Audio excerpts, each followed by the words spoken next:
ধোসাটা কিন্তু বিউলির ডাল ভেজানোর ঝামেলা ছাড়াই বানিয়েছি। কিভাবে বানালাম তোমাদের সাথে রেসিপিটা শেয়ার করবো, চলো। তার আগে তোমাদেরকে টেস্ট করে দেখাই কত সফট হয়েছে। তার সাথে তো টেস্টের কথা কিছু বলাই যাবে না। দেখো কতটা সফট হয়েছে। এই ধরনের যদি ধোসা তোমরা সকাল সকাল বানিয়ে ফেলো, সেটা তোমরা সকালেও বানাতে পারো বা রাত্রে, তার সাথেই আলুর তরকারিটা জাস্ট ফাটাফাটি।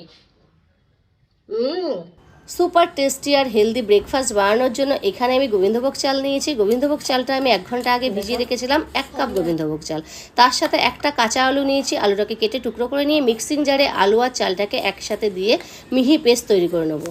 পেস্টটা যদি একটু গাঢ় হয়ে যায় তাহলে বলবো এই ব্যাটারটার মধ্যে অল্প পরিমাণ জল দিয়ে পাতলা করে নিতে।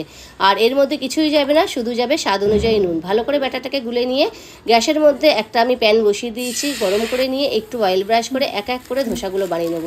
দেখো ধোসাগুলো কত সুন্দর উঠে যাচ্ছে, তাই না? একদম কিন্তু তাওয়ার মধ্যে লেগে যাচ্ছে না। তাহলে বন্ধুরা এইভাবে তোমরাও একবার বানিয়ে দেখো ধোসা।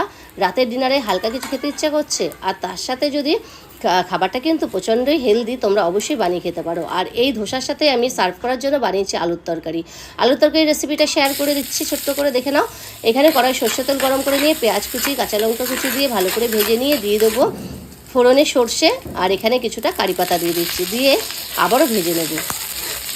আলুর তরকারিটা এত টেস্ট হয়, এত কম মশলায় এত কম সময়ে যে এত সুন্দর একটা আলুর তরকারি তৈরি হয়ে যাবে, যে কোনো ব্রেকফাস্টে রুটি পরোটা বা তোমরা ধোসার সাথে সার্ভ করতে পারো। এখন বেশ কিছুটা টমেটো দিয়ে দিলাম, এখানে বড় সাইজে 2টো টমেটো আমি কেটে রেখেছিলাম, সেটা দিলাম। টমেটোটা দেওয়ার সাথে সাথে স্বাদ অনুযায়ী নুন, পরিমাণ মতো হলুদ গুঁড়ো আর চিনি দিয়ে খুব ভালো করে মশলাটাকে কষিয়ে নেবো। এখন দিয়ে দেবো সিদ্ধ করে রাখা আলুটাকে একটু হাত দিয়ে চেপে চেপে আমি ভেঙে দিয়েছিলাম, দিয়ে এখন খুব ভালো করে কষিয়ে নিয়ে পরিমাণ মতো জল দিয়ে আমি এটাকে ঢেকে একটুখানি শুকনো শুকনো করে রান্না করে নেবো। ব্যাস রেডি হয়ে যাবে আলুর তরকারি।